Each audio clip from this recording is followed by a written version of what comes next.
Good afternoon, Jocelyn. Good afternoon, ma'am. Can you tell me about yourself? I'm Jocelyn Ayes Palero. I'm 40 years old. I'm married to Arnulfo Palero, and I have 3 kids. I have 3 daughters. Oh, She's 21 years old, 17 years old, and 1 years old and 2 months. okay, I have few questions for you to answer, so let's start. Why do you want to work as a maid?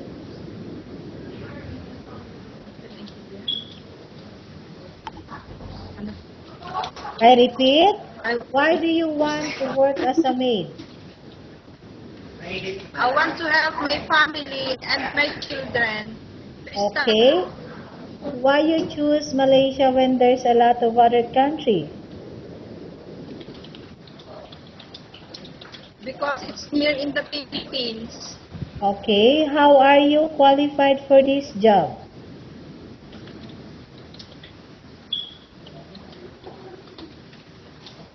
I I have experience before in Jordan. Okay, may I know what is your educational level? High school level. High school High school. graduate?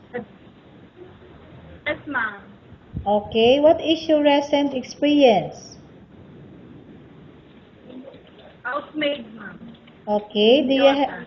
have you worked abroad before? Yes, ma'am. Can you please tell me what place in how many years you worked for?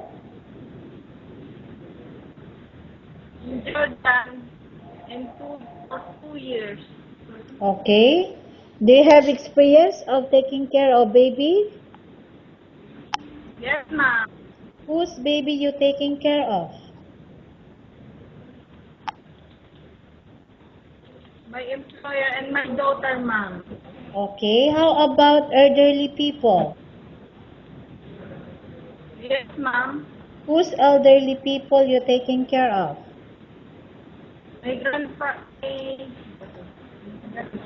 My grandfather, ma'am. Okay. Do you have any other special skills?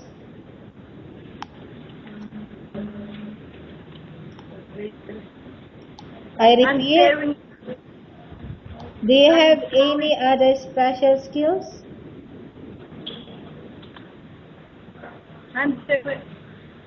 Answering, ma'am. Okay. Are you willing to learn new skills? Yes, ma'am. Are you willing to work with a family where the mother-in-law or any relatives stay together? Yes, ma'am. Currently, are you still working now? No, ma'am.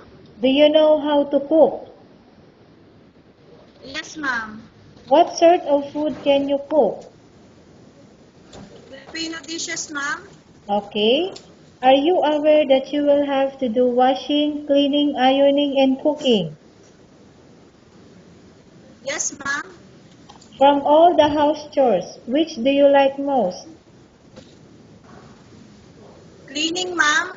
Okay, if ever you were selected to work in Malaysia, who will take care of your kids?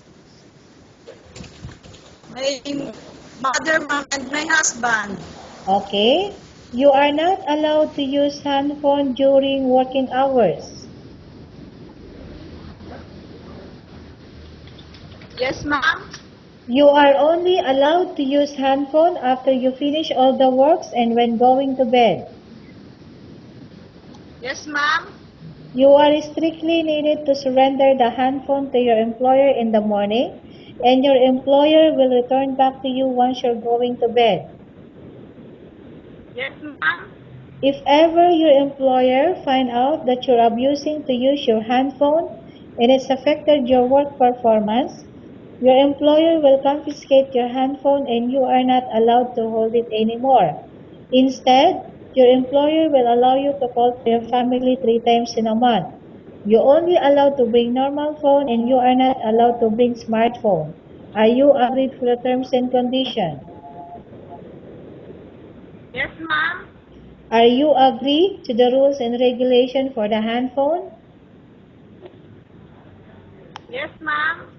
How many years is the contract as you agreed and understand? 2 years, ma'am. Can you describe for me your ethics? Your attitude?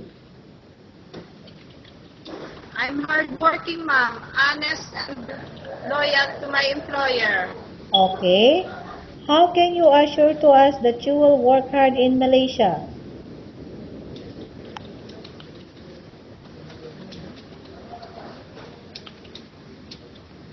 I will focus on my work, ma'am. Okay.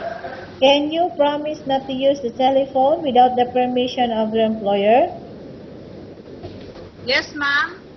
Can you promise not to put on makeup but to dress properly while work? Yes, ma'am. Can you promise not to invite friends and relatives without the consent of your employer? Yes, ma'am.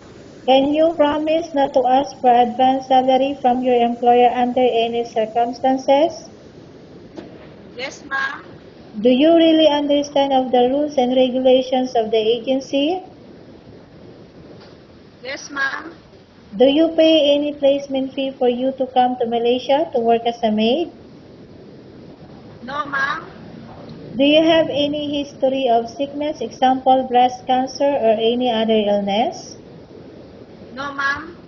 Do you suffer from any skin diseases, allergy or physical defect? No, ma'am. Have you suffered from any serious illness? No, ma'am. Have you undergone any operation? No, ma'am. Are you medically fit? Yes, ma'am. Are you on any medication? No, ma'am. Are you allergic with any food? No, ma'am. Are you prepared to work for the employer of any race? Yes, ma'am. Are you prepared to eat the type of food taken by your employer? Yes, ma'am. Are you afraid of being left alone in the house? No, ma'am. Are you afraid of dogs or other pets? No, ma'am. Can you promise to work according to instruction from your employer? Yes, ma'am. Do you have any immediate family working in Malaysia? No, ma'am. Okay, Jocelyn, we have finished our question section. Let's go to case study.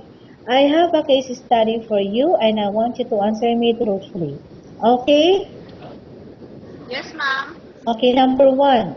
Upon arrival in Malaysia within 6 months, if ever any of your family members passed away, what will you do?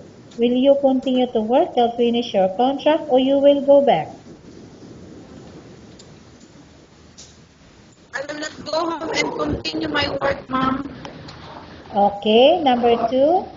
Tell us about yourself and why do you want to work in Malaysia as domestic helper?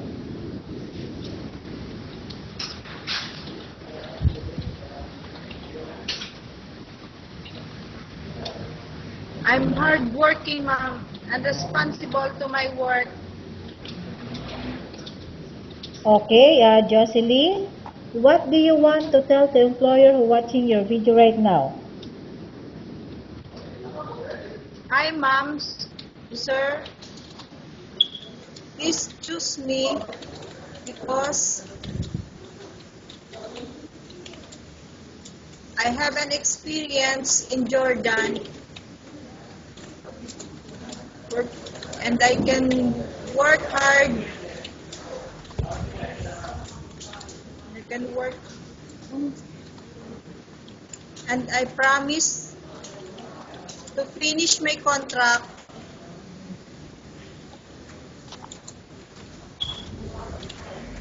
Thank you, ma'am. Okay, thank you very much, Jocelyn. We will update to your agency if there's any selection made by the employer.